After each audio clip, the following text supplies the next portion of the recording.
Bueno, este viajero, si Sí. viajero frecuente tiene 3 años, debe hacer, no sé, más o menos 2 años y medio que lo estoy buscando. Ah, bueno. Y cada vez que le escribo, no, Gaby, ahora estoy en Nepal. Ahora estoy en Europa. No puedo cuando vuelva. Y así. Nunca podía lograr. Qué placer tenerlo hoy. Hasta en este momento que dijo, estoy en Argentina por unos días. Y ahí logramos la nota. Él tiene el récord Guinness. El récord Guinness. Sí. De mayor viajero en moto. Ah, sí. Sí. Ah, Ha mirá escrito vos. libros, hace tours, hace recorridos, acompaña gente para que haga sus recorridos. Y se llama Emilio Escoto. Y está con nosotros. Pero qué placer, Emilio. Muchísimas gracias por atendernos. Bienvenido a Viajero Frecuente. Hola, ¿qué tal, chicos? Edgardo, Gaby.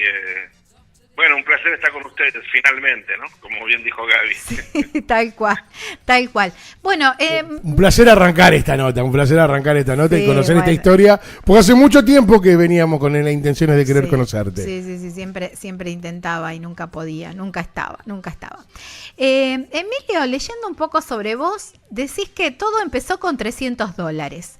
Y la verdad que es difícil de creer, tal cual, que una vida de 700.000 kilómetros, o no sé cuántos por ahí que leí, empiece con $300. Contanos cómo fue.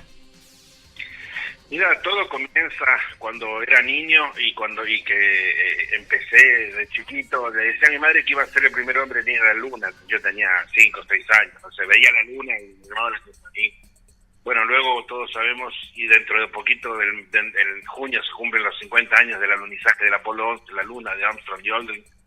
Así que cuando me quitaron la luna, yo le decía a mi madre que cuando vuelva de la luna, cuando yo vuelva de la luna, iba a hacer una carretera que iba a pasar por todos los países del mundo. O sea, que ya iba a conocer la luna primero. Claro. Y después la Tierra. Bueno, y esto, pero bueno, era un niño, tenía 6, 7 años, 8 años, hablaba de eso. Mi madre entonces me regaló un atlas. Y ahí empiezo yo a ver las líneas rojas, ¿no? De los mapas y los nombres de los mapas, de los lugares del mundo. Pero bueno, no dejaba de ser la locura de un niño para todos, ¿no? Lo que pasa es que cuando me preguntaban qué iba a hacer, yo era, ahora no se nota, pero porque se fue oscureciendo, pero era súper pelirrojo. De hecho me decían zanahorias, videocontuco, tu coro. Y entonces me decían, a ver, Coloradito, ¿qué vas a hacer cuando seas grande? Y yo decía viajero, ¿no? pero viajero no es una profesión, ¿no? Claro. Entonces, cada vez que me preguntaban, yo iba a ser, y yo inocentemente decía viajero, que iba a ser de profesión viajero. Mirá. Y bueno, nada, después... Totalmente definido. Claro, yo me llamaba mucho la atención en el colegio la historia, estudiar a Colón, Magallanes, en fin, todo lo que estudiábamos justamente de los viajes que habían hecho en otros siglos, personajes de la historia descubriendo lugares. Bueno, en conclusión, pasaron los años, yo siempre aceptando lo mismo, luego terminé mis estudios, entré a trabajar, luego de visitador médico en un laboratorio medicinal, pero yo seguía diciendo que un día me iba a ir, no sabían qué ni cómo, tampoco es que tenía ni suficiente dinero como para emprender un viaje de esa naturaleza, ni tampoco tenía experiencia, no es que era un experto, no había, aparte, estamos hablando de que eran los años 70, ¿no? En Argentina había 4 canales de televisión, 5 con el canal 2, Claro. si lo contásemos. Imagínense ustedes que en aquel entonces era un placer ver el Johnny Allen Show a la noche. O sea, bueno, esto era, imagínense entonces lo que era la televisión, ¿no? El 7, el 9, el 11 y el 13, y punto. Claro. El 2 de La Plata, el que lo agarraba. Y se terminó, luego vinieron los militares, o sea, en ese mundo chiquitito vivía Argentina, pequeñito. Y nada, ¿qué pasó? Nada, un día en el 84, donde yo seguía diciendo, un día me da la vuelta al mundo, un día, escuché una vocecita en la espalda que me decía, llegó la hora. Y bueno, haciendo la historia larga corta, hice una fiesta, vendí mis cositas, yo alquilaba un departamento, vendí mi ropa, mis muebles, pagué lo que debía y me quedaron $306. Y con 300, la moto la tenía. Había comprado una moto en 1980, una moto gigante que no era para mí. En realidad yo no tenía ni un Fiat 600 usado, mucho menos podía comprar un juguete, pero en un acto de locura, que todos bautizaron de inmoral casi, ¿no? Inmaduro, loco, no tenés ni un autito y te compraste una moto que de ese precio, pero en realidad la compré por un acto de locura y porque Martínez de Oz en aquella época era la época de la tablita, el que apuesta al dólar pierde, no sé, gracias a eso, ¿no? El mundo vuelve. La cuestión es que firmé un montón de documentos por un año que no sé si iba a poder pagar, efectivamente no los podía pagar, los 3 meses de tener la moto la tenía que ya, me la iban a quitar porque no iba a poder pagar la cuota, pero cayó el ministro, subió otro, el dólar se disparó, yo tenía firmado en pesos los documentos, así que la moto me terminó saliendo gratis, terminé siendo propietario de una moto.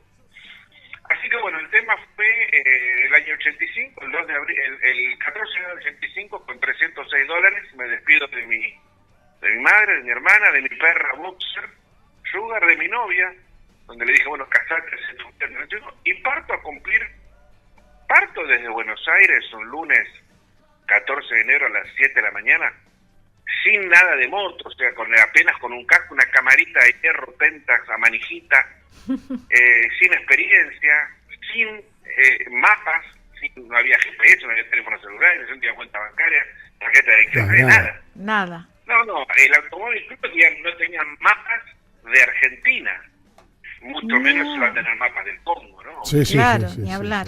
Así que cuando fui al automóvil club me acuerdo a preguntar con una inocencia gigantesca, parecía tonto, verdaderamente. Yo siempre digo que, para que la gente comprenda y los que escuchan, cuando yo vi la película Forrest Gump con Tom Hanks, con mi esposa, me dice, ¿eso vos? Y dice yo, Forrest Gump. Era verdaderamente la inocencia de Forrest Gump. No lo escuchaba todo el club, cuando me atiende una chica le digo, mire, me voy a dar la vuelta al mundo, me voy a dar la vuelta al mundo. La chica me dice nada, que habrá entendido, no sé.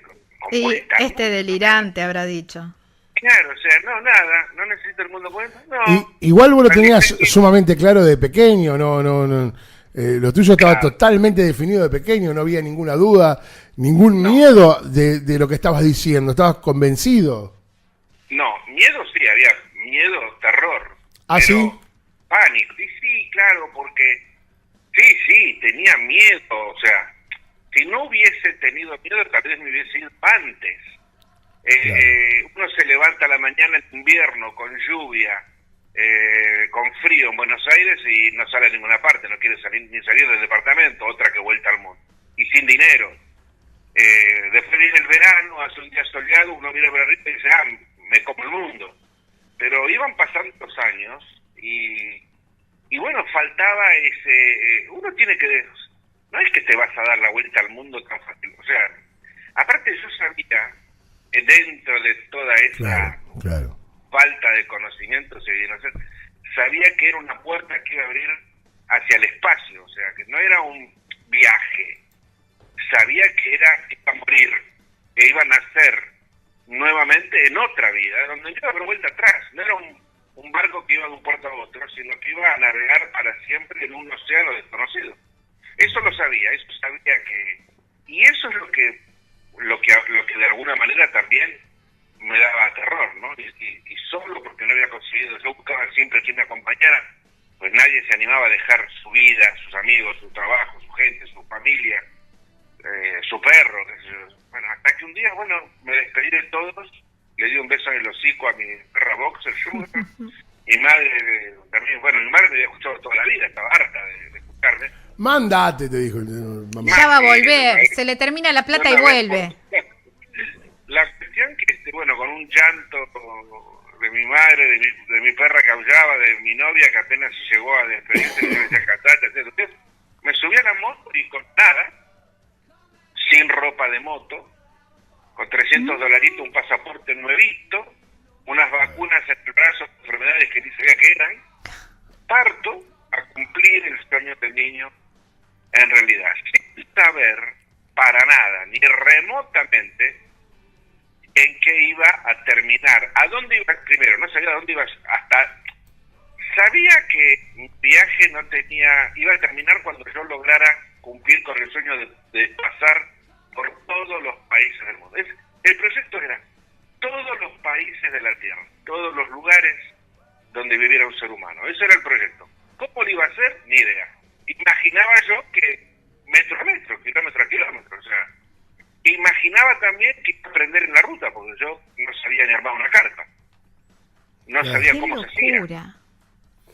Sí, la verdad que fue una enorme, a tal punto que cuando parto no hubo despedida, no hubo una fiesta, no hubo donaciones, mis amigos dejaron de serlo, o sea, me decían, está loco, o sea, Claro. no es como hoy en día que hasta sale en el periódico, no salió en ninguna parte de Argentina, ningún medio de difusión que un argentino iniciaba un viaje con un sueño alrededor del mundo. De hecho, la compañía de la moto, que nunca, por supuesto, la moto la había comprado yo, pero cuando fui a pedir ayuda a la compañía, me regalaron 2 bujías. Mi moto tenía 4, sí, me regalaron 2 bujías, no 4. Qué poca fe te tenían. Imagínate, no siquiera las 4, me regalaron 2, por el 50% de los cilindros. Y un cable de acelerador, como diciendo, bueno, si se la rompe acá en Uruguay o en Brasil, que le cambie el cable. Así que no nadie, no hubo despedida, no hubo fiesta, amigos, abrazos, deseos de que te vaya, nadie, que todos decían, se vuelve de arriba, se vuelve para atrás. Claro, tal cual. Claro. Yo partí desde el puerto de Buenos Aires, en el vapor de la Carrera en aquel momento, en el 85, que cruzaba Uruguay, bueno, ahora es Buquebus, ¿no? Pero cruzaba Uruguay, y porque había decidido subir por Brasil, Venezuela, Colombia. Me habían dicho que Brasil no se conectaba con Buenos Aires, que era verdad, no, en aquel entonces, no, territorialmente así, no había carretera, no había carretera, hoy en día la hay, en aquel entonces. Yo digo, bueno, ya que soy tan baby, tan bebé, más vale aprendo de golpe, más vale me golpeo de golpe y aprendo, porque si no, esto no va a salir adelante. ¿Y cómo será lo que pasaba por mi cuerpo? Que a las 2 semanas de haber partido, siento la culpa dentro mío de que estaba haciendo algo malo. Yo nunca había tenido más de 15 días de vacaciones en mi vida, jamás, he trabajado desde los 15 años, Claro. hasta 30. Entonces 15 años de trabajar ininterrumpidamente con un máximo de 15 días de vacaciones, a la tercera semana me sentí que ¿cómo? 3 semanas, ahora Claro. ya tengo 3 semanas que no me la dio nadie, me la tomé. Estoy haciendo algo más, no estoy cumpliendo con mi familia, con mis amigos, con el país. Claro. Mirá El lo que son mandato. Qué las increíble. estructuras y los mandatos sociales, ¿no? Y claro, los mandatos, lo que yo llamo las cadenas que arrastraba, los Claro. tabúes que llevaba, las anclas que arrastraba, eran enormes. Aparte de culpabilidad, de miedo, o sea, miraba hacia atrás y sentía culpa, miraba hacia adelante y sentía miedo. No había nadie que te explicara qué tenías que hacer. Y cuando se terminaban los $300, igual también, ¿y qué va a pasar? Y la moto, yo no es que era mecánico, todos te decían, se te va a romper, te van a matar, te van a robar, te van a esto, te van a... O sea, y bueno, no imaginaba yo que ese viaje iba a terminar convirtiéndose en la historia luego, en la historia de los viajes, en lo que se convirtió, ¿no? En haber llegado a casi todos los periódicos del mundo, a National Geographic, al Equipe, al New York Times, al Washington Post, al Los Angeles Times, a revistas de todo el mundo, canales del CNN, o sea... A viajero frecuente. A viajero frecuente ahora, hoy. Entonces, no imaginaba que dónde iba... Si me lo hubiesen dicho en este momento, tu viaje se va a convertir en lo que alguna vez el periódico más importante del mundo, que en inglés llamó la madre de todos los viajes, o que iba yo a terminar en la lista de los 50 exploradores más importantes de la historia de la humanidad, que mi nombre iba a figurar en estas listas junto a Marco Polo o Magallanes, que después podemos discutir por el resto de nuestra vida si corresponde que Emilio Escoto esté en esa lista o no. Bueno, eso es aparte. Habrá quienes dirán, y algunos que lo dicen, que no solamente que sí, sino que y con creces, y otros que dirán al lado de Marco Polo, qué sé, no sé, cada uno.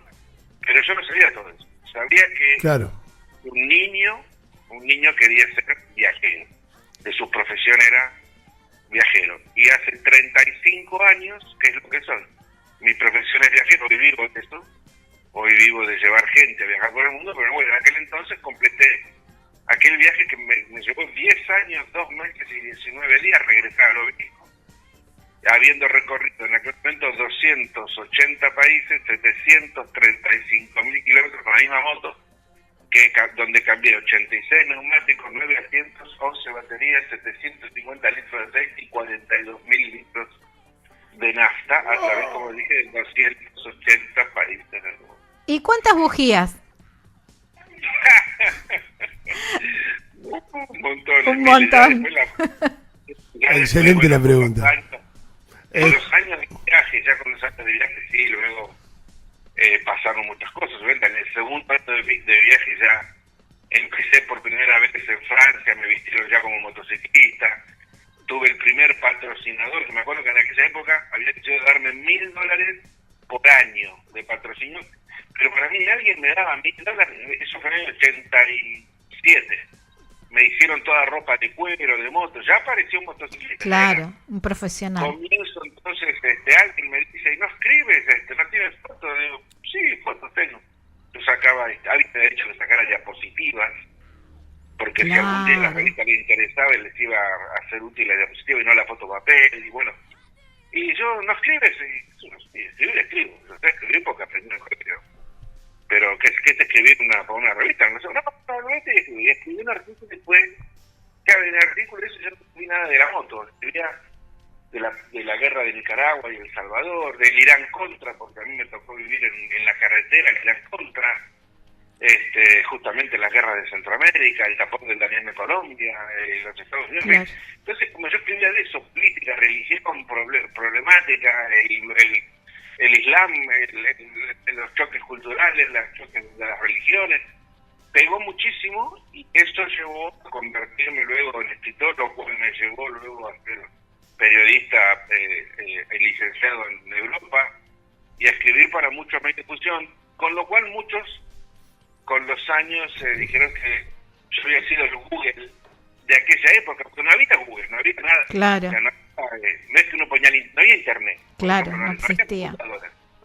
Yo escribía en un papel, a lápiz, borraba con la goma, ponía el blanco, el líquido blanco, mandaba.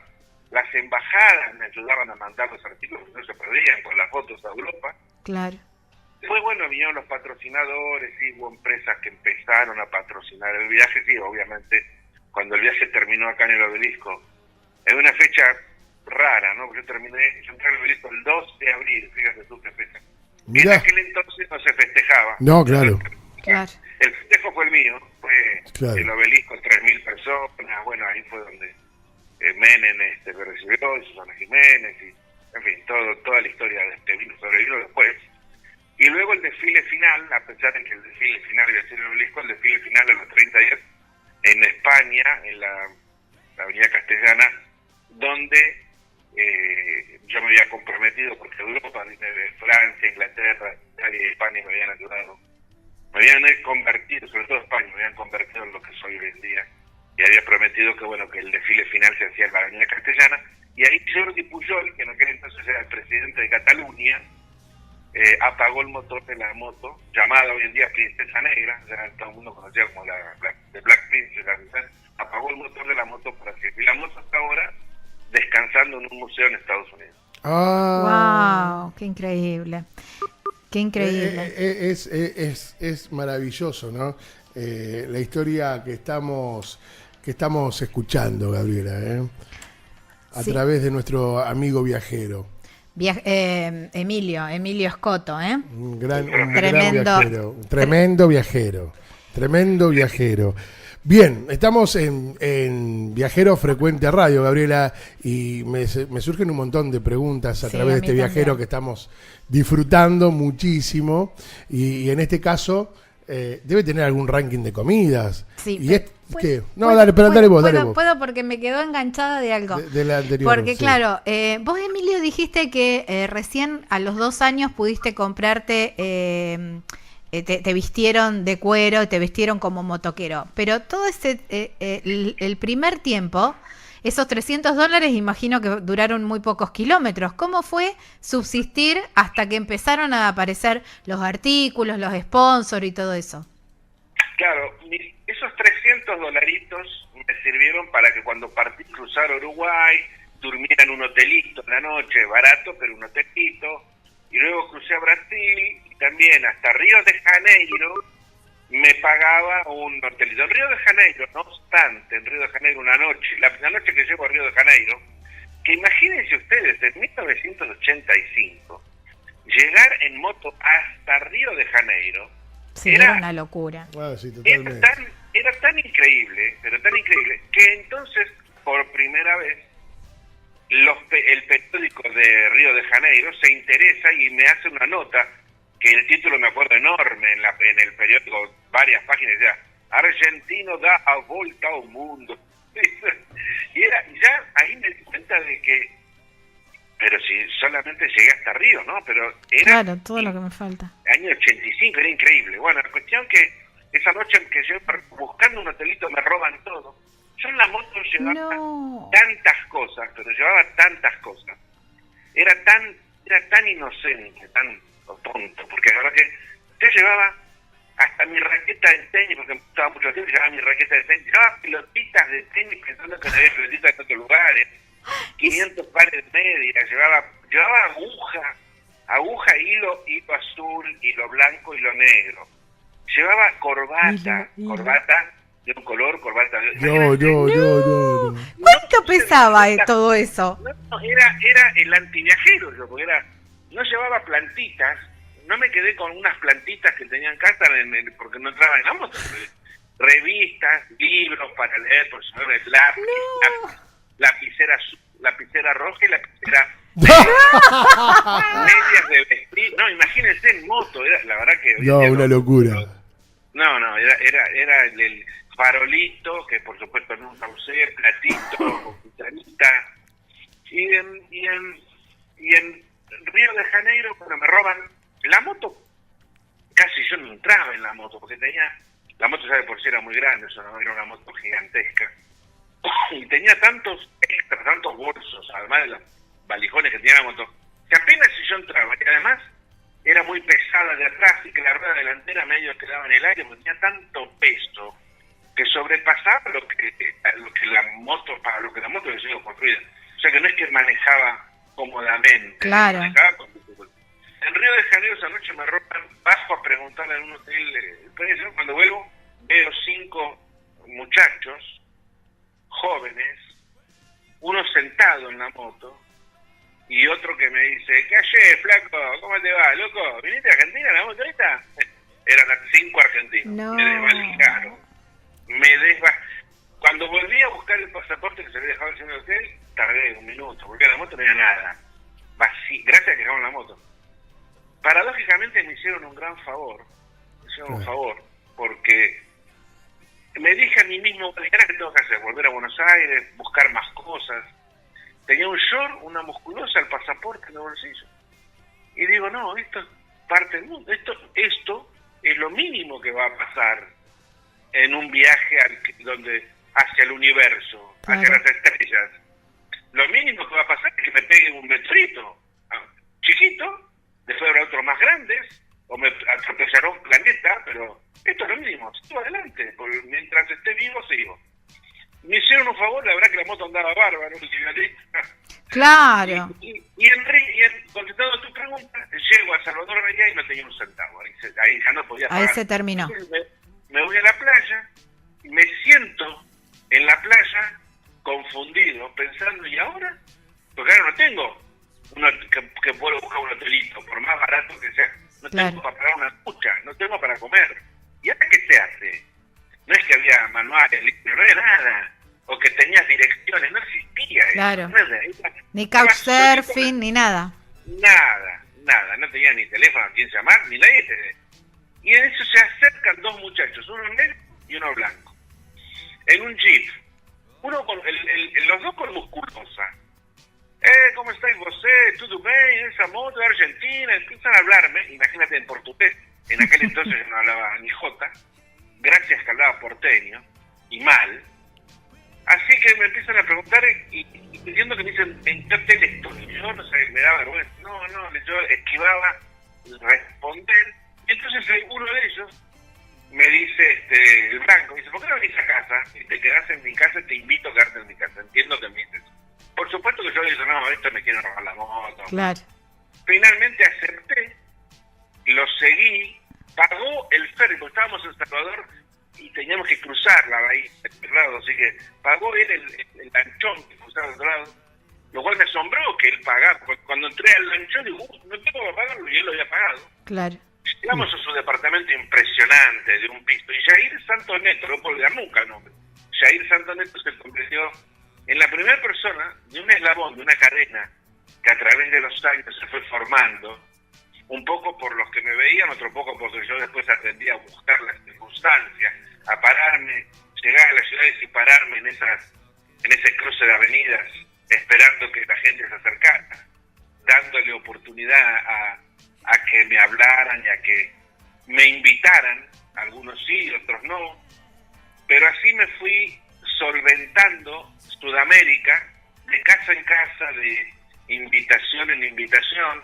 Era muy raro, los periódicos en cada país me hacían nota, en Colombia, cuando crucé obviamente a Venezuela en aquel entonces de Brasil, fue algo increíble para los venezolanos, para los yo también, que hubiese atravesado la selva, y hubiese vivido con los garimpeiros, los buscadores de oro, navegando el Amazonas. En aquel entonces no había turismo. Claro. Hoy en día hay barcos de turismo. Claro, no había nada. es verdad. Entonces, no existía la palabra turismo, no había ni tantas líneas aéreas como hoy en día, ni tantos hoteles como hoy en día. Claro. Así que bueno, no era raro para todo el mundo, y además argentino, no era muy raro, un argentino aventurero, era medio raro, ¿no? Claro. O sea, un europeo con un argentino. Así que aparecían los periódicos, bueno, después Centroamérica, y después en Estados Unidos también la gente que preguntaba y cómo había sido la guerra, y cómo había visto yo Nicaragua. Carlito Ortega, me acuerdo, que tenía Chaco Producciones en Miami, que quería hacer un documental, y entonces me pregunta, saludos a Carlito Ortega si los escucha, me pregunta cómo era la guerra, a ver, porque él quería ir a filmar Salvador, Nicaragua. Me regala un disco, un cassette, en aquel entonces era un cassette chiquitito. Yo en la moto tenía pasacassette, con una canción que yo le había salido él al mercado, lo había sacado. Entonces me dice, no se te ocurra venderla, me dice, todavía no sabía. Que no es muy conocida esa canción en el repertorio de Carlito Ortega. Yo soy latinoamericano, se llama esa canción. Muy bonita, no sé por qué no es tan conocida en Argentina. Y lo conozco a Minguito en Tinguitela, me juntan dinero, Minguito en Miami me juntan dinero, lo conozco en Nueva York, mejor dicho, no solo lo conozco, sino me invita a almorzar los dos solitos, me dice, che, pibe, ¿no querés que me dejás que te invite un churrasquito juntos? Por siempre como solito. Atahualpa Yupanqui. No. Y me invita. Qué orgullo. Yo era tan inocente que no me daba cuenta. 1986. Forrest Gump. No Tal me daba cual, cuenta que sí, estaba Forrest Gump. sentado frente, comiendo un churrasquito, él con su ponchito, los dos solitos, en una mesita chiquita, en Queens, en Nueva York, con Atahualpa Yupanqui, ¿no? O sea, hoy en día. Qué increíble. Así que el mundo se iba haciendo la historia, y después me ayudan a cruzar Europa, una línea aérea, porque yo todavía, hasta ese momento no tenía ni patrocinadores, ni escribía para nadie. Hasta ese momento dependía de crear circunstancias. Tampoco es que iba trabajando, yo no trabajé, no sé, porque el viaje no era ir trabajando, quedarse más de 2 años en un lugar. El tema era seguir viajar. Siempre hacer 300 kilómetros, o 200 kilómetros, 150, pero siempre hacer y crear circunstancias y conocer gente y pasar por situaciones y vivir las situaciones de los países, vivir las votaciones. Por ejemplo, yo voté a presidente fíjense ustedes, yo en 1985 voté a presidente en Guatemala a hacer esto, me acuerdo. Yo voté, imagínense, llegaba con la moto. ¿Por qué era tan corrupto el sistema que me llevaron para votar con un documento falso y te ponían un sellito, me pone un sello de tinta en la mano como que ya había votado, y yo voté por presidente de Guatemala? O sea, yo escribí sobre esto después, contaba. Entonces cuando yo llegaba a la casa de la gente tenía historias para contar, y claro, era una especie de divertimento para muchas familias. Era Google, yo contaba lo que pasaba en otros lugares, porque no es que en Argentina había 5 canales de televisión y en otros países había muchísimos, no había nada, tampoco, o menos que nosotros todavía. Así que bueno, yo era el informante, digamos, era el viajero que traía noticias o qué pasaba o qué sucedía en otros lugares del mundo. Hasta que una línea aérea me regala el cruce en un 747, la primera vez que yo volé, sentado en la cabina, porque era un avión de carga, piloto inglés, piloto, ingeniero de vuelo ingleses, y bueno, sentado detrás del piloto, volé en un 747, mi primer vuelo, me acuerdo. A la noche apagaban, cruzamos el Atlántico, apagaban todo y dormían los 3, yo horrorizado de que los 3 durmieran. ¿Qué avión de carga que les importaba? Mañana eran otro pasajero. Tomaban cerveza, me acuerdo. Y aterrizamos en Frankfurt en pleno invierno y comienza el viaje en Europa. Me lleva a la casa de Maradona, historias que ya muchos escucharon. Cuando le toco el timbre a Diego, bueno, y al final Diego me regala 3 noches en un hotel de 5 estrellas. Que yo le dije al chofer que me llevó al hotel, en vez de acá, ¿cuánto vale? Esto vale mucho. Y me acuerdo que era un Sheraton, sí, y con esa misma plata, si vamos a un hotel sin ninguna estrella, podés pagar más noches, ¿no? Me dice, ¿querés? Entonces me llevó y pagó 30 días en una pensión de estudiantes, con lo cual aprendí a hablar el idioma. Claro. Bueno, ahí vinieron muchas cosas. Y ahí me recibe el Papa, Juan Pablo II, lo cual también provocó mundialmente. El Papa no recibía a un motociclista, menos Juan Pablo II. No era que, bueno, los papas reciben presidentes, son los papas que reciben a todo el mundo, ¿no? Pero los papas reciben presidentes. Pero bueno, la embajada argentina mandó una carta, el Papa dijo que sí, me senté al lado del asiento número 2, el Papa me dijo, hizo la bendición mía de la moto, y entonces todo eso empezó, y ahí empecé a escribir, ahí me fui a África, donde todos me dijeron que nunca más iba a volver. Claro, cuando África, ahora por ahí muchos viajeros ya van a África, pero en aquel momento África era nadie. Continente perdido totalmente. Totalmente desconocido, no iba nadie. La legión extranjera, nadie. Entonces todos me decían que, es más, incluso la compañía de mi moto en Italia me dijo, sí, él cruzó por Centroamérica y Sudamérica, pero no va a poder, y menos con esa moto, el Sahara. Crucé el Sahara, en aquel entonces el Dakar se corría en el Sahara. Se hacía, claro. Entonces la ruta del Dakar, con una moto de 400 kilos, que más la arrastré que manejar. Las guerras del Congo, la guerra de Somalia, estuve preso, me torturaron en Liberia, acusado de haber ido a matar al presidente Samuel Kenyonto, que luego lo mató su propio ejército, y el que lo logró deponer, el Liberia, el que lo logró deponer fue, no hace muchos años, ahora 7, 8, 9 años, finalmente condenado por crímenes de lesa humanidad, Taylor, junto con Mubarak de Egipto. En el mismo año fueron ambos dos culpados de crímenes de lesa humanidad. Supuestamente yo trabajaba para él, entonces tenían pruebas de que iba a matar al presidente de Liberia, así que tuve 7 días que me dejaron la cara hecha cuadritos. Tal vez el momento más tenso de toda tu vida como viajero. No, el momento más tenso, a pesar de que en Somalia, yo estuve en la guerra de Somalia, ustedes vieron la película La caída del halcón negro. Sí. En la película La caída del halcón negro, que les digo, la película esa fue filmada en Marruecos, pero cuando yo veo La caída del halcón negro, que me acuerdo en el cine que me pongo a llorar, Mónica me dice, mi esposa me dice, me casé con la novia que dejé, pues esa es otra historia, con la novia que le dije, casate hace tu vida, me dijo, yo te espero. Bueno, me casé con ella, hoy en día mi compañera de viajes. Pero en la película del halcón negro, lo único que falta es mi moto, porque es tal cual, y es más, yo la miro, pero eso es Mogadiscio, eso es la capital de Somalia, está tan bien recreada por Ridley Scott, que luego años después lo conocí. Y falta mi moto, yo tuve esa guerra, aún así, y haber saltado por encima de cadáveres y de terrible, algo que toda la guerra, me acuerdo cuando iba corriendo por una calle arrastrando, porque iba en realidad arrastrado de cuclillas, y pegaban las balas en las paredes de barro y saltaba la tierra. No obstante, el momento más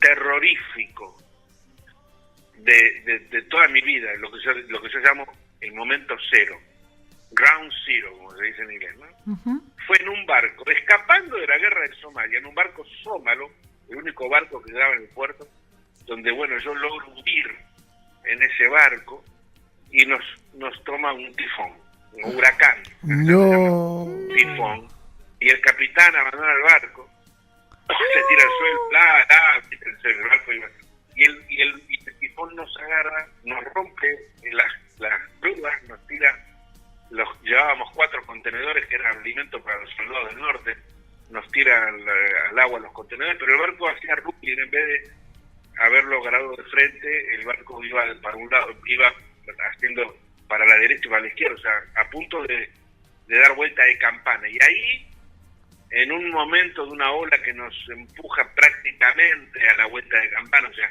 el barco se iba allá de costado, a tal punto que yo quedaba agarrado con una manija con las piernas en el aire. Ahí sentí yo el terror cero, o sea, el terror donde uno no controla su cuerpo, sus músculos, su mente, sabe que va a morir en una noche oscura, en el medio de unos abismos que se abrían en el mar, que uno piensa que se va a ir 50.000 metros para abajo. Ahí sentí el terror cero. El huracán, no vaya a saber por qué cosa nos perdonó. Nos dejó el barco hecho pedazos, pero nos perdonó. Y bueno, yo de todas maneras venía con 2 años de África, venía con la selva atravesando, o sea, venía endurecido ya, ¿no? A pesar de esto, en ese barco no hubo durezas, pero bueno, después de ahí, a pesar de que siguieron también cosas difíciles y hermosas, lloré, grité, amé, reí, odié, aprendí, o sea, todo fue pasando a través de un viaje de esa naturaleza. Pero bueno, ese fue el momento más por más que fueron unas horas. Sí, claro. Tal vez no el más difícil, pero No. que sentí el mayor terror. Pensé que me ibas a decir el momento que dijiste que sí cuando te casaste. No, divina. No, yo vivo tiempo prestado. Siempre digo que he llegado a lo más increíble de mi vida es que todavía estoy vivo. No debería ser así. Por alguna razón, Dios o Alá porque da lo mismo que sea de Dios de los judíos, de los cristianos, de los musulmanes o Buda, le deben gustar las motos porque iba sentado detrás mío. Yo no debería estar en este mundo, pero ya que estoy, lo que más disfruto de estar en este mundo es mi mujer. O sea, yo vivo para ella, y me importa 3 pitos los que Qué lindo. Se ríen de lo que digo. Vivo enamorado tal vez porque no es una mujer, es un ángel que Dios mandó del cielo. Me dijo, Tomás, anda, bajá, controlá a ese viajero.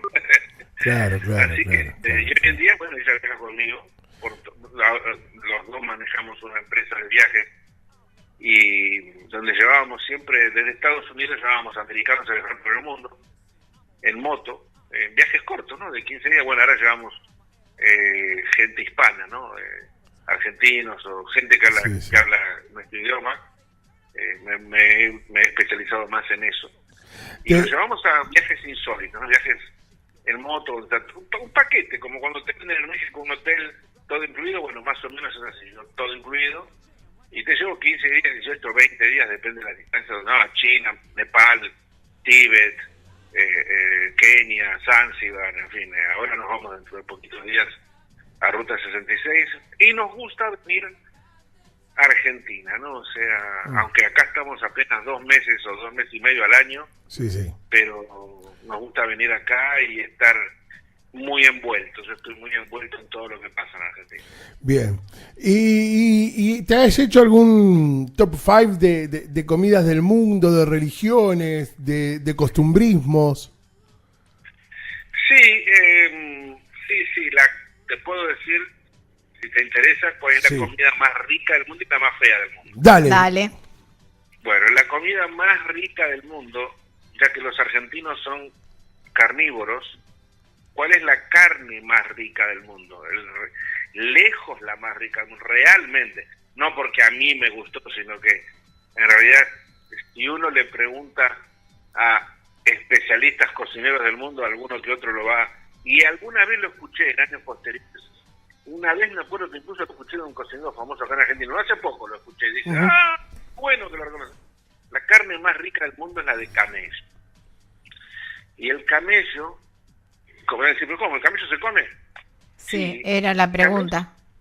Claro, el camello se come, pero se come el camello viejo, el que ya no es útil, el que ya no puede ir a ninguna parte. Cuando el camello ya llega a su vejez extrema, ese camello se come. Por supuesto, no se comercializa, se come internamente en el periodo de camellos. Y es un elixir, se cocina debajo de la arena, se pone durante 24 o 48 horas en palmas, en hojas de palma, y se pone debajo de la arena y se cocina con el calor gigantesco de lo que es esas zonas del mundo. Y luego se sirve en bandejas muy grandes con salsa de con ciruelas, con papas, con arvejas, con damascos, y esa carne es súper tierna y súper gustosa, y más como la preparan. Así que lamentablemente no, o por suerte para los camellos, no se comercializa. Y la más fea del mundo la comí en Guinea-Bissau. Venía atravesando la selva, al margen de decirles que he comido, he comido verdadera rata en Laos, verla cocinar y todo, cucarachas, ni de casualidad, hormigas, víbora, elefante, perro, hamburguesa de perro. No. Un espanto. Bueno, en realidad no es que es un espanto. En realidad la hamburguesa de perro es una hamburguesa, hombre, comprar una hamburguesa en un restaurante. No. Pero lo que pasa es que empecé a tener mucho calor. Digo, joder, qué calor, que empecé a transpirar. Claro, el perro, la carne es muy fuerte.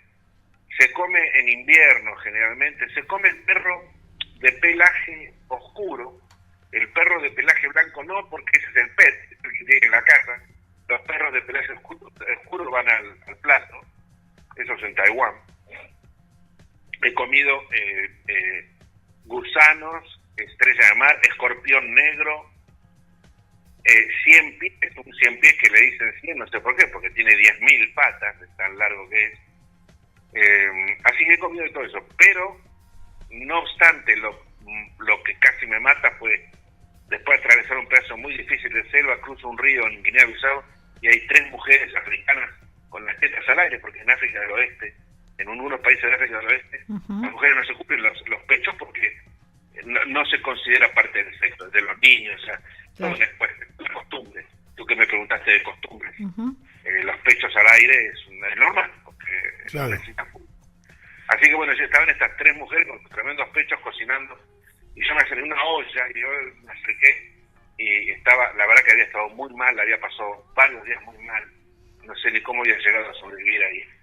Y me acerqué y me hicieron comida, y era toda una pasta blanco-roja, blanco pero con tintes rojos, una pasta cremosa, pegajosa, y nada, yo estaba desesperado. Bueno, y me metí con la mano, porque no es que había cubierto, uno come con la mano, y está bien. Obvio. Así que con la mano me agarró un pedazón chonk, y me lo metí en la boca, y bueno, y ahí casi me muero.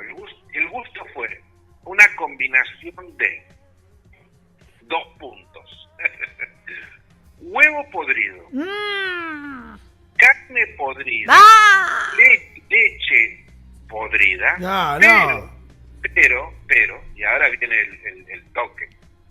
El gusto principal era, ¿y cómo lo sé? Porque ustedes pueden decir, pero Emilio, no habías probado nunca. No, ni ustedes tampoco, lo que les voy a decir, lo probaron nunca. No obstante el olor de lo que les voy a comentar, que sí lo hemos sentido muchas veces, incluso cuando somos niños, porque siempre jugamos cerca de eso. el olor, bueno, a uno le da una sensación de gusto. ¿Vieron el musgo verde que crece en el cemento o en las escaleras de cemento de los ríos? Ese musgo verde penetrante que en la nariz entra en la nariz. Bueno, era como que habían puesto musgo adentro de esa pasta.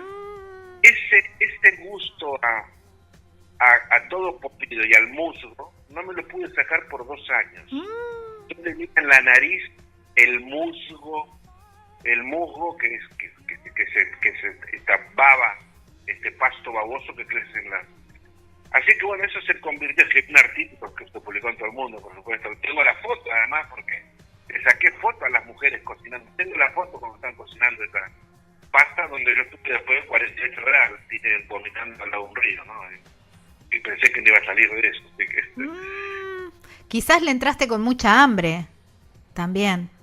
Yo creo que no era, tal vez era era una combinación, no era el hambre, era un poco que estaba con fiebre, estaba asustado, estaba cansado, no había probado un bocado, tenía sed, o sea, era toda una combinación de cosas y entonces ese estado me llevó a que me comía cualquier cosa que pasara, porque además por ahí el comer también significaba, no estuve muy solo durante muchísimos días en la selva, donde sucedieron cosas que bueno, en ese momento para contar, algo del canibalismo, que estuve cerca y bueno, entonces de golpe me sentí que estaba acompañado, que estaba con gente, que comía, y significaba civilización. Sí, compartir. Canibalismo, cuando decís canibalismo, ¿qué te pasó? ¿Qué ibas a hacer el plato? Vos, Emilio, te quiero que vos entiendas que vos vivís titulando, entonces todos son títulos para desarrollar y no puedo dejar,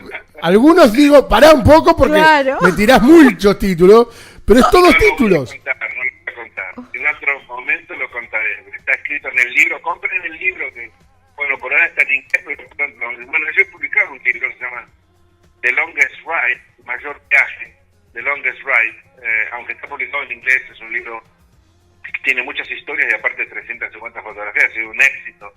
En Estados Unidos se han vendido decenas de miles de libros. Y ahora he terminado el primer tomo de lo que va a ser una serie de 9 libros en español, mucho más completo, porque en Estados Unidos no me dejaron decir muchas cosas porque no quedaban políticamente correctas decir las costumbres de tribus, de política, presidentes de países que los declaré enemigos de la humanidad, guerras, situaciones que se viven en la guerra, cosas muy crudas, gente en Líbano jugando al fútbol con una cabeza de un niño, o sea, fue muy cortado. En el español no va a estar cortado y va a estar entonces bueno, cuando ahora salga en español, compren mi libro y se van a enterar de esa parte. Obviamente que vamos a comprar tu libro, eso descontalo.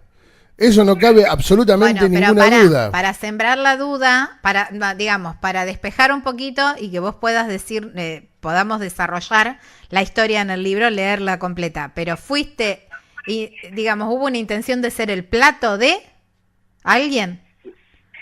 Sí, a ver, no lo puedo asegurar porque si no hubiera sido el plato. ¿Te llegaron a salar? No.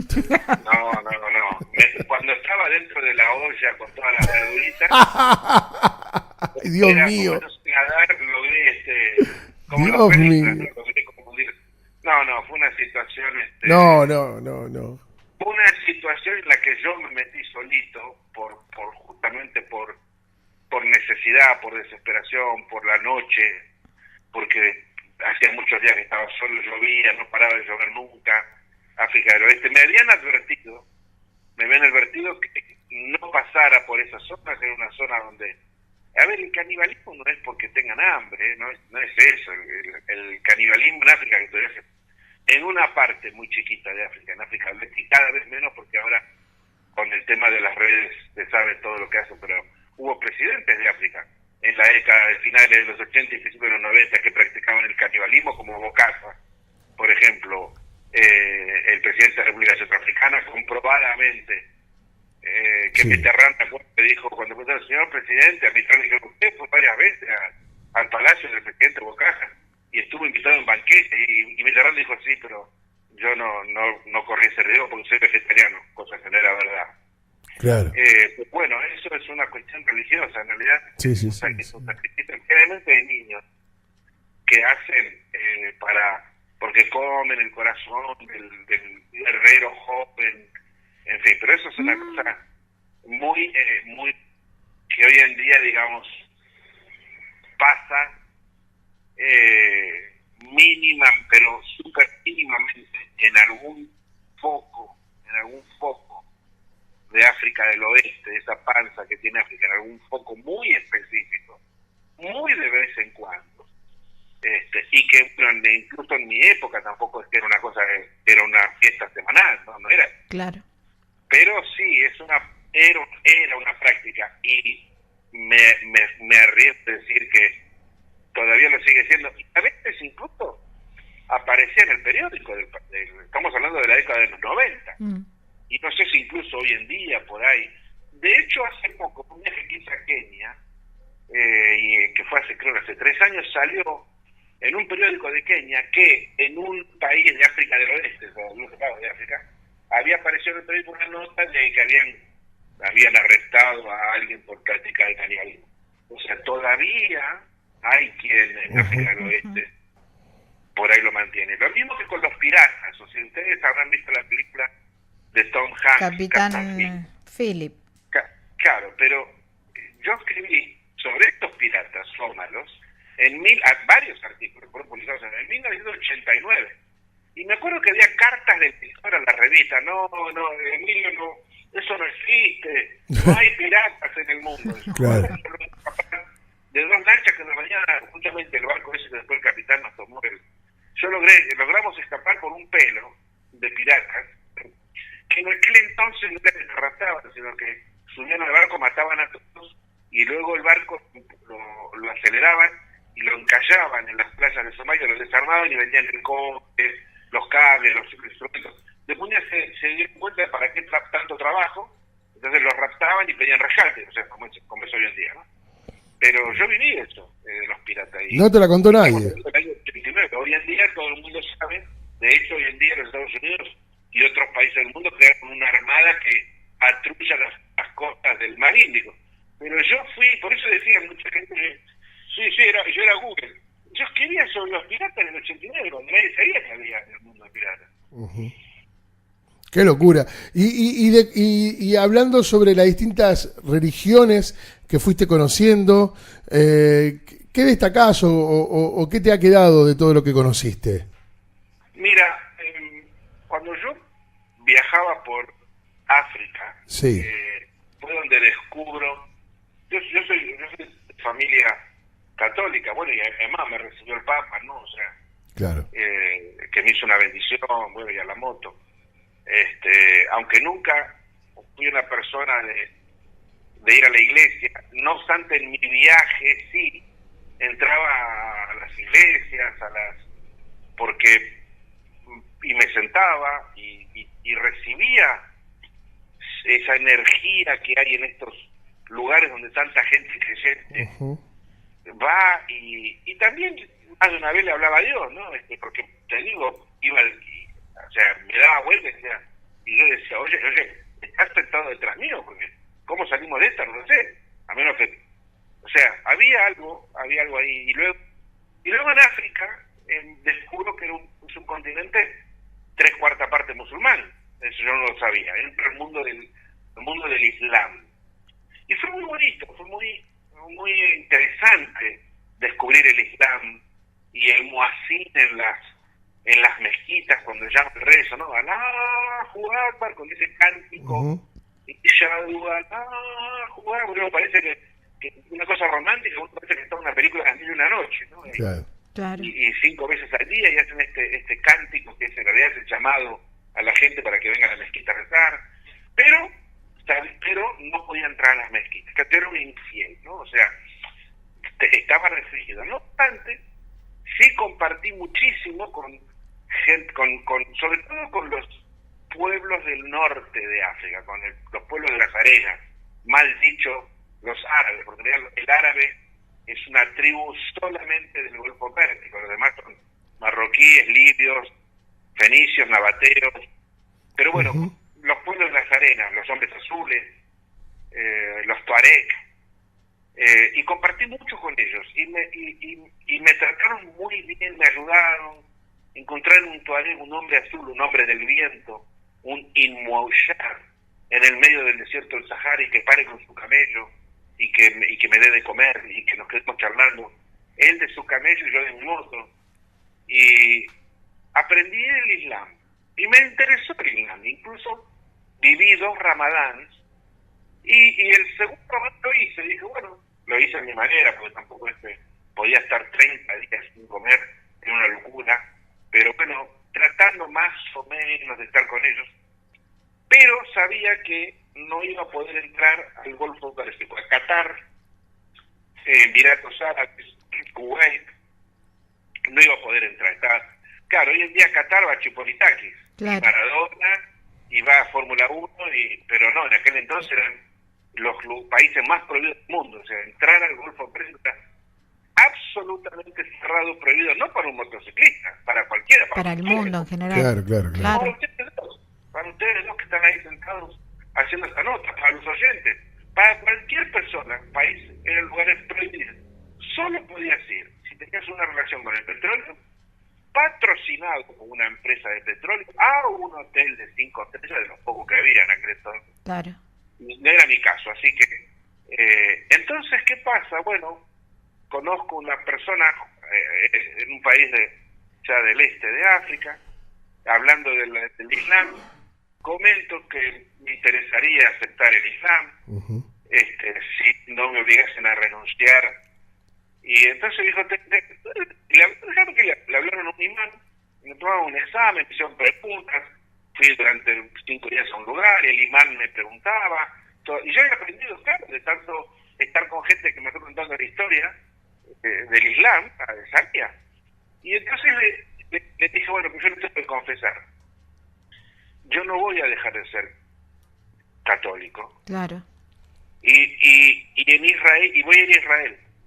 Y en Israel, si me dejan, voy a ser judío. Y voy a ir a India, voy a ser budista. Si ustedes aceptan, yo acepto el Islam también. Pero no como aceptando a toda la gente del mundo que tiene sus propias religiones. Claro. Voy a ser uno más de todos, del que me acepte. Y el imán, me acuerdo, un hombre santo, este hombre, un hombre de muchos años, le llamó la atención y me dijo, mira, eso que tú me dices es muy raro, no sucede, pero me interesa que suceda. Voy a hablar con el ministro, porque ahí hay un ministro del Ministerio de la Religión. No me estás cargando.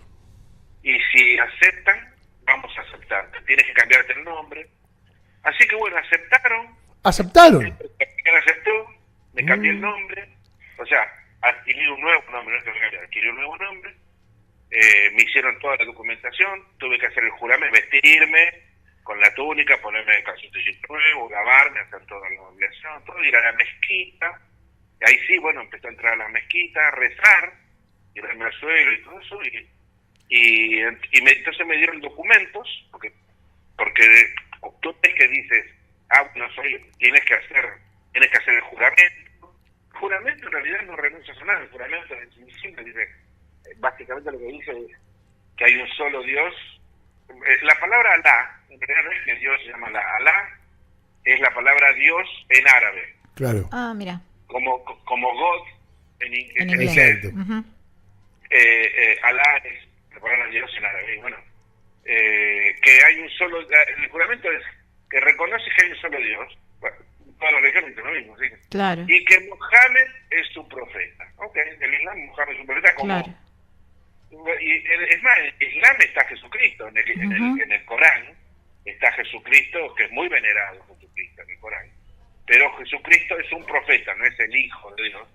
En el Islam es un profeta que es, en realidad, el segundo profeta, porque el profeta más importante del Islam es Muhammad. Y acepté, le cambié el nombre, y, o sea, acepté un nuevo nombre, hice el juramento, y con eso, ¿qué pasó? Joder, entré a todos los países, me dijeron, claro, ¿cómo me van a rechazar? Así que me dejaron entrar a Claro. Emiratos, Qatar, era, ¡Qué maestro! Qatar era directamente, nadie sabía lo que era en Qatar, era un mundo oculto. ¿Vos Así que me dieron los visados. Quiere decir que vos conociste Qatar antes que fuera Qatar. Exacto, yo conocí Qatar cuando no había ni Chipolitakis, ni Maradona, ni Red Bull, ni Fórmula 1, ni Ferrari, ni nada. Ahora estuve en Qatar, hace poquitos días, en febrero estuve en Qatar, que volví después de tantos años, porque yo en Qatar estuve por primera vez en 1990, finales de 1989, imagínense. Y ahora volví, primero que no necesité visa para ir, o sea. Claro, va. Claro, o sea. Y unos malls impresionantes, y Ferrari, y Land Rover, y extranjeros, y libertad. Y bueno, todo eso no era así, no era para nada absolutamente así. De hecho, en Qatar y en Emiratos Árabes Unidos me recibió el jeque. O sea, yo estuve en Kuwait. Yo estuve en Kuwait unos días antes de la invasión de Hussein, y me recibió el jeque de Kuwait, que luego fue el único que fue muerto en palacio, el único de la familia real, cuando Irak invade Kuwait. No volví a ni el nombre, Fah al-Tabad.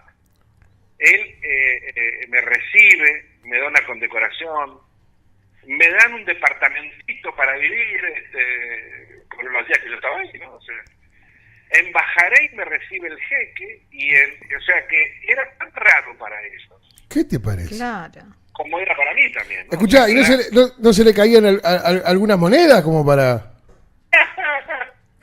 Al que se le cayó moneda, que todavía lamento que lo hayan matado, y hoy en día, y lo dije en el canal Crónica, cuando sucedió, lo dije, me acuerdo que me dijo, era un dictador. Hoy en día, todo el mundo está dándose cuenta del error que cometieron, el que se le cayó la moneda fue Gaddafi. Muammar Gaddafi sí me dio dinero. Mirá. Qué locura. Aparte de hacer dar una vuelta al estadio, era la final de África, la final de lo que sería la Copa Libertadores, pero la africana, ¿no? Y entonces me meten con la moto adentro del estadio, había 50, 60.000 personas, y me hacen dar los jugadores parados antes de mover la pelota, y yo doy una vuelta por la pista, que es como la cancha de arriba, que tenía una pista así como eso que corren alrededor. Doy una vuelta con la moto donde tenía 2 palos atrás en la moto, un palo con la bandera argentina y otro palo con la bandera de lista verde, y 50.000 personas gritando Argentina, Argentina. ¡No! ¡Qué locura! Fue una cosa maravillosa. La verdad que todo eso fue. Y Gaddafi, bueno, me llevaba a un hotel de 5 estrellas. Yo no gasté un centavo. Y es más, el gobierno de Libia me dijo, en Libia era prohibido, también un país prohibido, no se podía entrar. Yo tuve 30 días batallando en Italia para que el gobierno me dejara entrar, y al final Gaddafi decidió que me dejaban entrar. Tuvieron que abrir la frontera, especialmente la frontera con Tunisia, porque estaba cerrada desde el año 69. Y el gobierno me dijo, usted no necesita más visa, nunca, para venir a considerarse un ciudadano. Eso me pasó en 2 o 3 países. En la Micronesia me pasó también. Y Gaddafi me ayudó con dinerito. Y bueno, lamentablemente lo mataron, y hoy Libia era un país extraordinario, seguro, con escuelas, con universidades, donde no había pobres realmente, la gente había dejado de vivir en casuchas en las playas. Desde Gaddafi, mataron a Gaddafi, ahora es un país en guerra, dividido, donde todo el mundo se matan, y ahí está. Y ahora Estados Unidos se da cuenta del error, y Francia, que fue culpable, Sarkozy, que si los escucha a ustedes, Sarkozy, espero que te ahorque. Sarkozy fue el traidor que hizo que este país estuviera muriendo tanta gente ahora, ¿no? Claro. Así que bueno, sí. ¿Esto, Emilio, en qué año fue más o menos? Cuando yo estuve en Libia, Sí, y yo estuve en Libia en el 88. claro. Y me trajo, se me viene una pregunta con esto que vos decías que recorrías, que diste la vuelta en el estadio y gritaban Argentina, Argentina. Y en ese momento quizás el argentino que te abría todas las puertas era Maradona. ¿Te abrió puertas Maradona o te asociaban como todos los, digamos, muchos viajeros hablan de eso? Totalmente, o sea, el mundo, mi moto decía, claro, la matrícula de la moto que yo la había hecho, la matrícula en realidad, la patente yo la había semifabricado luego en Europa, de hecho había hecho una patente un poco más grande, cuadrada, que decía Vuelta al Mundo, tenía el número y decía Argentina grandote, claro, con un escudito de Argentina, y entonces la gente cuando veía Argentina, Maradona, el mundo respiraba el aire. Tú sabes que yo creo que en Argentina, por más que sí, Maradona, los argentinos no tienen, por más que crean que tienen ni idea de la magnitud de lo que fue Maradona. No puede un argentino tal cual, que no haya recorrido el mundo, tal cual, darse una idea de la magnitud, porque si uno dice, claro, Nápoles, Europa, sí, Argentina, bueno. Yo llegué a una isla, fui el turista número 79 en la historia de ese país. Una isla de la Melanesia, llamada Kiribati. O sea, una isla un país. Claro, un país sí. como México, ¿no? Entendemos bien, ¿no? Un país. Sí, tal cual. Un país. Este país tiene de ancho, o sea, del Atlántico al Pacífico, digamos, desde Buenos Aires a Mendoza, ¿ok? De ancho, 150 metros. No. O sea, una cuadra y media. Y de La Quiaca a Ushuaia, digámoslo, ¿ok? Del norte al sur, tiene 25 minutos caminando hacia el norte y 25 minutos caminando hacia el sur. No. Este país, donde la persona que me sirve una noche me trae el pescado, no tenía hoteles, entonces yo me quedo en una casita de una señora que me deja un cuarto en su casita, y que estaba con una amiga anoche ahí en el horno, al de barro, cocinando un pescado, en la que me trae el pescado, me trae pescado a la mesa, y un muchacho que estaba ahí me dice, que me pregunta algo más, un poquito de sal, me trae un poquito de sal, y el muchacho que está ahí me dice, ¿sabe quién es esa señora? La amiga de la dueña de casa, es la primera dama. No. En este país que no se practica el deporte porque, joder, tío, ¿dónde van a jugar? No, claro, no tienen ni lugar para la cancha. El único deporte, claro, no puedes tener una cancha de tenis. Claro. El único deporte que se fabricaba con la única pelota que habría, la única, era el fútbol. ¿Dónde? Si no se puede hacer cancha de fútbol, hacer una cancha de fútbol y te quedas sin lugar. En el aeropuerto internacional, que era de Pasto, en la pista internacional, donde bajaban aviones más o menos medianos, pero a hélice. Pero el aeropuerto internacional todavía está igual, todavía el aeropuerto internacional es de Pasto, en Kiribati. Ponían los arcos, cuando venía el avión, sacaban los arcos. ¡Ay, me muero! Si iba el avión, ponían los arcos y iban jugando. No, qué maestra. Con una sola pelota, donde no hay canales de televisión, porque también es importante, ¿verdad? Canales de televisión, no, ningún canal. Claro. Ninguno. Esa pero tenía televisión, sí, había 100 aparatos de televisión. 100 aparatos de televisión. ¿Y qué veían? Bueno, cuando los barcos pasaban, que no tiene puerto, o sea que los barcos tenían que parar afuera y en un bote llevar y traer, tanto como sea el correo, como sea cosas, dejaban cassettes, en la que eran cassettes, aquí esos grandotes, para que la gente mirara películas, o sea que no había canales de televisión. Claro, no había nada en directo. Por ende, si no hay canales de televisión, no había deporte. Noticias. Bueno, en ese país, con una sola pelota de fútbol, jugaban en la cancha que era el deporte nacional, donde no había canales de televisión ni radio, el dios era Maradona. Era Maradona. Qué increíble. Maradona. Eso Qué resume increíble. absolutamente todo. Maradona aquí, jugaban al fútbol y se levantaban entre ellos.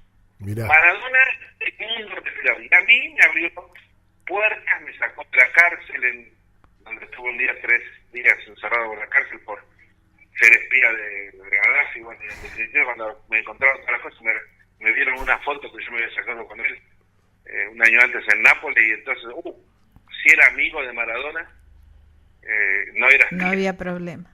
Mirá no, vos. Espía, o sea, yo era un espía que había ido a espiar, pero si era amigo de Maradona, no era espía. O sea, no, una cosa de lo que Maradona es una cosa de lo que... Qué increíble. Emilio, ¿qué te queda? Pues uno pensando en todo esto que vos Historia de viste, vida, increíble. fuiste saliendo de caverna tras caverna, aquella primera caverna que hablaba Platón, ¿no? Cuando vos saliste, que volvía y decías, loco, esto es un tremenda la vida de viajero. Nadie te lo creía, porque nadie en aquel momento te lo creía.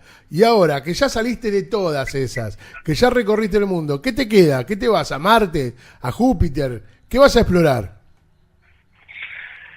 Hoy en día no me queda por explorar, entonces lo que sí es muy lindo es que vuelvo a lugares donde he estado hace muchísimos años, en este caso llevando gente y viendo, disfrutando de ver el asombro de esa gente, donde además les cuento cómo era antes. Claro. Hace poquito, por ejemplo, volvimos de Tíbet, llevé un grupo de argentinos a los Himalayas, donde yo estuve en el año 90, donde todavía China no había construido o transformado, digamos, lo que Tíbet es hoy en día.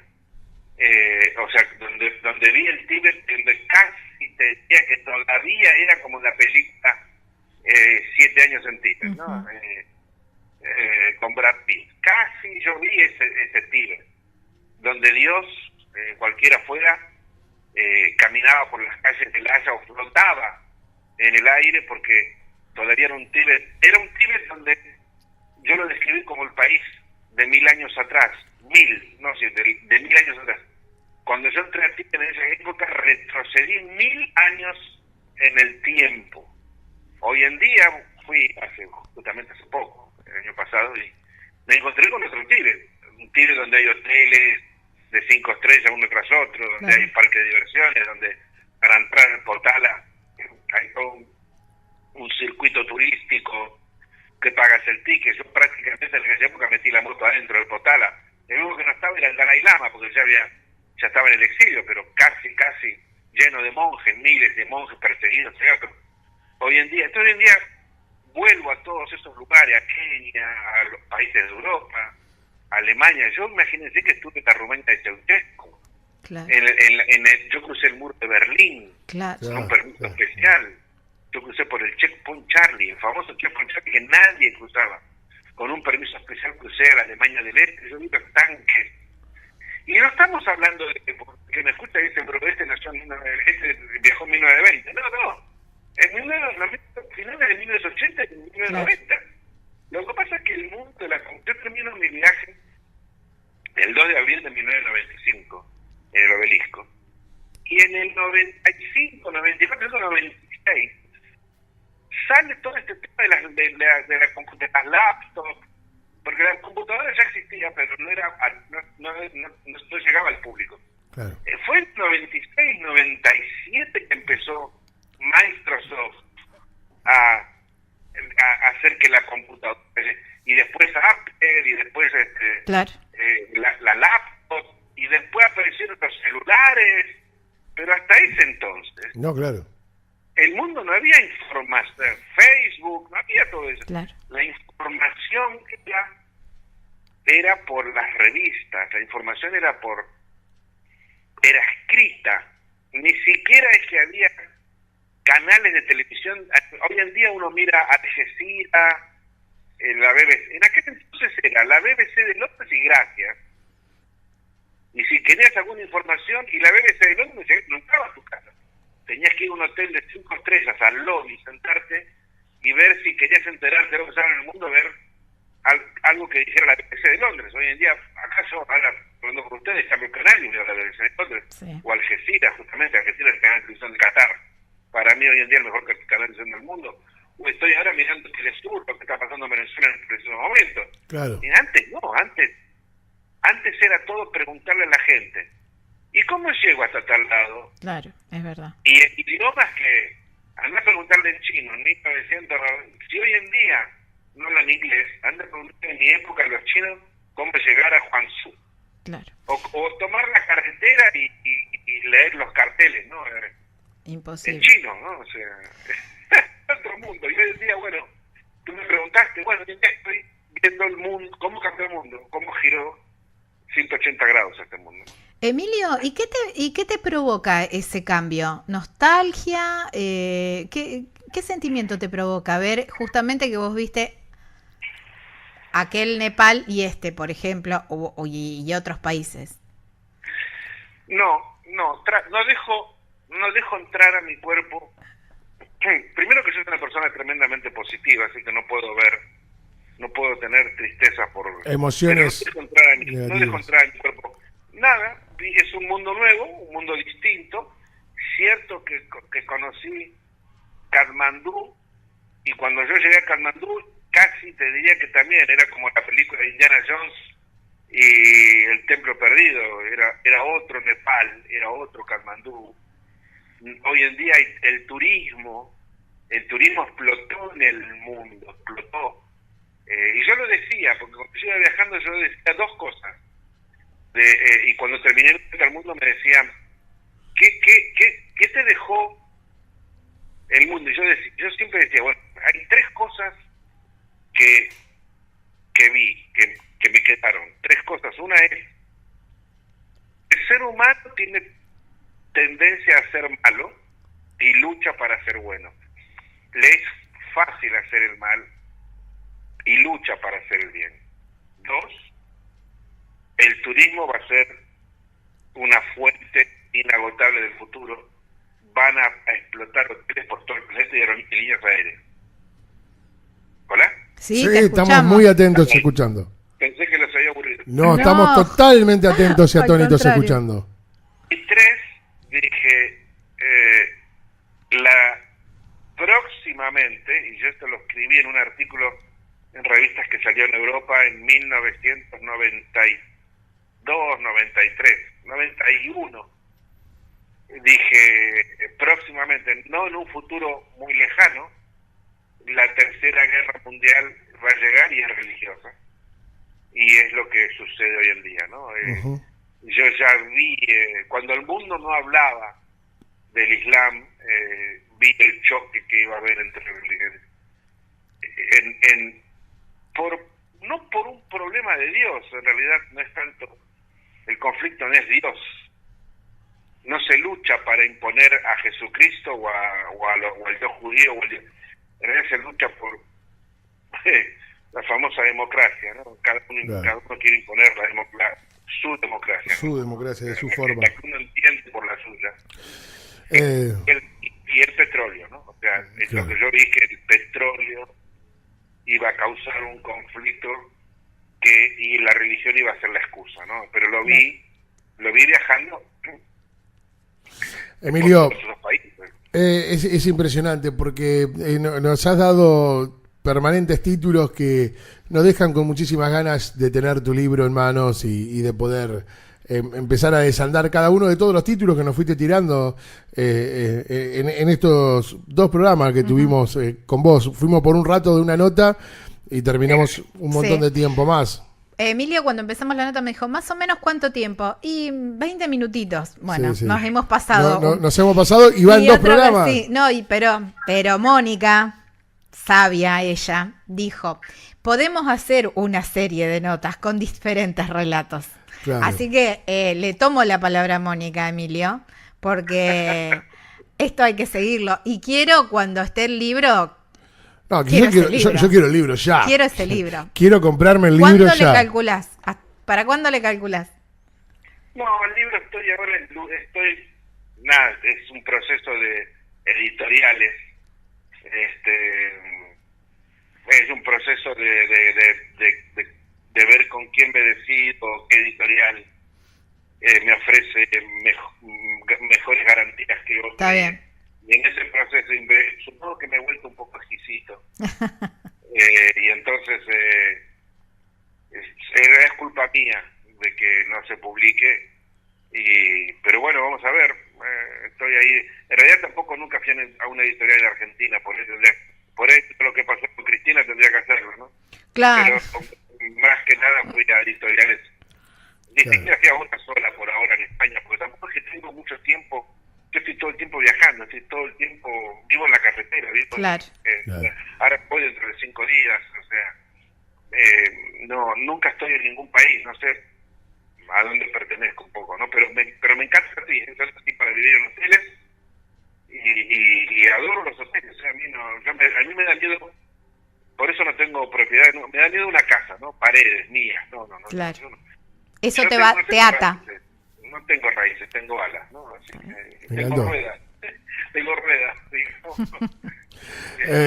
Estimado, un verdadero placer conocerte. Seguramente nos vamos a volver a cruzar en Viajero Frecuente Radio para seguir contándole al país de tantas y tantas lindas historias, tremendas historias sorprendentes. Nos quedaron todas las preguntas típicas con Sí, Emilio. sí, sí, Todo sí. lo que normalmente le preguntamos a los viajeros no te lo preguntamos. Así que Volveremos a hablar. En otro regreso a Argentina, o no sé, tendremos que esperar 2 años más para poder volver a encontrarte. Tal vez debamos. Igual quiero decir algo, vale la pena esperar 2 años No, y medio sí, para entrevistarte. bien, no. Porque ha sido un tremendo placer. En serio, nos sacamos 2 programas de Viajeros, no nos alcanza Sí, sí, no la nos cantidad alcanza. de cosas que nos dejás y nos regalaste. Estamos muy felices de haberte escuchado. Bueno, gracias a ustedes y la pasé muy bien. Un saludo a todos tus oyentes y bueno, éxitos eternos para el programa de ustedes. Gracias, Bueno, viejo. Un muchas abrazo gracias. grande, Emilio. Un abrazo a ustedes. Beso Chao, mi enorme. viejo. Hasta luego. Bueno, Wow, qué Gabriela, increíble. esto es una cosa de loco. Históricamente, históricamente es la primera vez que nos pasa que vamos a Sí. meter un viajero en 2 programas. En 2 programas. Porque es imposible, pudimos hacerlo, ¿no? Esto del programa pasado y de poder hacerlo. Porque era imposible cortarlo, Emilio. Y de hecho, lo digo sinceramente, Lo cortamos me quedaron con- un montón Sí, de sí, a preguntas. mí Daría para un tercer programa. Sí. Y cuarto también. Cuarto también, porque Y cuarto por también. cada Nunca por nos cada había pasado. pregunta, por cada pregunta hace un relato, aparte de la manera que vos estás ahí. Estás ahí en África, estás ahí en donde está él, uno No paró. lo va viviendo. Cada historia, vos te Increíble. diste cuenta que tituló todo. Todo, si todo, ustedes todo. escuchan, vuelvan a escuchar esta nota porque esto es imperdible en nuestra historia de viajero. Es título. Y pasa. Son todos títulos que quedan para desarrollar cada una de todas las preguntas, pero era imposible. Algunos parábamos y otras, bueno, un No, verdadero placer que imposible. nos dimos. Bueno, búsquenlo en las redes como Emilio Scotto, con doble T, ahí lo van a encontrar su página web, van a encontrar algunas que otras relatos en Instagram, en Twitter, porque realmente en Facebook también está. Síganlo porque es increíble. Es Emilio increíble. Scotto, así lo van a encontrar.